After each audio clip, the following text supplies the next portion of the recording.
The Detroit Lions had a surprising to many season in 2014, even though I wasn't as surprised by it. I really liked the hire of Jim Caldwell. I thought they had some of the pieces in place to make a bit of a so-called surprise run, and that's exactly what they did when they went 11-5 and made it to the playoffs. However, it hasn't been the best offseason for the Detroit Lions. Gone are Ndamukong Suh and Nick Fairley and Reggie Bush. So you look to this Lions team maybe as being a team that's in a bit of a transitional period in 2015, so it was going to be important for them to make sure they hit in some key areas in the 2015 NFL Draft. And as I look at this Lions draft class, and now I'm doing this video, I've had a little over a month to do so, I kind of get the feel for what they were looking to do. On the flip side, maybe I thought they could have done some things better, but I don't necessarily view this as a disastrous draft class for the Detroit Lions, that's for sure. I'll start off with their first-round pick, Laken Tomlinson, the guard from Duke. The pros of this are as follows. Number one, the Lions' rushing game was absolutely terrible in 2014. And as important as getting a running back into the mix was for the Lions, they needed to upgrade that offensive line both on the interior and outside at tackle. And bringing in a guy like Tomlinson from Duke, a guy who I think is a pretty good run blocker, definitely positively impacts the Detroit Lions offense overall, which is important because it was a team that was very dependent upon their defense to carry the way in 2014. When you've got big money invested in guys like Matthew Stafford and Calvin Johnson, you'd expect your offense to be able to carry more of the weight. I also look at the fact with the Tomlinson pick that the Lions were able to peel back from number 23 to number 28, get a couple of additional picks, and on top of that, be able to get another offensive lineman, a player in the process. You have to say the Detroit Lions did pretty well for themselves in that position, considering both Gurley and Gordon were off the board at running back. You'd have to look at it and say that's a good job of understanding how the draft process works. And you had your guy clearly in Tomlinson, and you knew you probably could peel back a few picks and still take him. Now, I understand some people are a bit surprised by the Tomlinson pick because they thought of maybe more of a mid-second round choice. But based off of some of the teams that were drafting early in round two, maybe teams such as the Tampa Bay Buccaneers and the Oakland Raiders, maybe the Jacksonville Jaguars, I could understand why the Lions were afraid that Tomlinson wasn't going to be there later, and for them to be able to move up in round number 2 to get him would be very cost prohibitive. So they felt this was their guy, close enough on the board. They had him highly rated enough. I can understand why they decided to pull the trigger and take him. Now, my questions about this are a couple-fold. Number one, this is a guy, credit to him. He's a guy, I believe, who's a medical student, so he has some good things that he wants to do off the field, and especially after his career is over. With situations like what's happened with Chris Borland and Jason Worlds, just as a couple examples, some of these talented players that retire very young, I would think that would maybe give organizations a pause to want to draft somebody like a Laken Tomlinson because they'd be concerned about whether or not he'd truly be dedicated to the game of football and if he would be one of those guys that would potentially retire a lot earlier than maybe he should. So, I would think that maybe the Lions would have had some concerns about that. Maybe they don't, and maybe they shouldn't. I also have some concerns about the fact that he was, to me, a mid-second round talent, and they did take him in the later portion of round number 1. That was similar maybe to a couple of years ago when the Cowboys took Travis Frederick at the end of round number 1 when a lot of people viewed him as an early to mid-round 3 pick. In a couple of years, it might not matter, and it very well might not.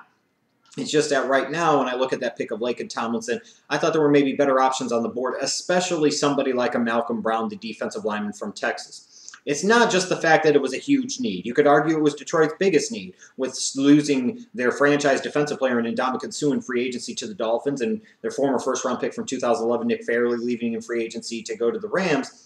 It was the fact that Malcolm Brown not only fit that potentially biggest need, but he was really good value at that point in time on the board at number 28. When they peeled back from 23 to 28, I'm thinking maybe they're going to gamble that Malcolm Brown will still be there. And then once he was, I thought that was going to be the guy. And frankly, I thought that should have been the guy. Now I go to round 2 with their pick of Ameer Abdullah, the running back from Nebraska. I'm not a huge fan of this pick. I just frankly thought there were better running backs on the board at this particular point in time, just better football players. I know there are some measurements. What is it, the Spark measurement that says Abdullah was the most explosive or physically gifted back in this draft. And I'm sorry, that doesn't translate on film, and I just don't see it. Here's a guy that didn't really break a lot of tackles, especially running between the tackles. He's a guy that's not all that big, has some ball security issues. you know, to me, he was more of a fourth-round talent, and I thought the Lions reached a bit here. Now, he's a guy that if you upgrade the offensive line in front of him a little bit, maybe he will be that three-down back for them at the NFL level. I'm just not sold on it, and again, I just don't think he was the best option on the board. I really like their picks in the third round of Alex Carter in fourth round and defensive tackle Gabe Wright from Auburn, who they had to peel up to get a little bit. So I thought the Detroit Lions, they did some sensible things. Addressing their offensive line was something I thought they were going to do early in the 2015 NFL draft, and it ended up being what they did in round one. I thought running back was going to be another area that they addressed early, and then areas of their defense, most notably the defensive line in the secondary. And they did all of that with their first 4 picks. I understand what they did. They kind of drafted for need, but when you look at guys like Carter and Wright, I thought they got pretty good value based off of where they took them. So not a lot of gripes there for the Lions. In terms of their best pick, I'll probably go with Alex Carter, the corner from Stanford. Here's a bigger guy.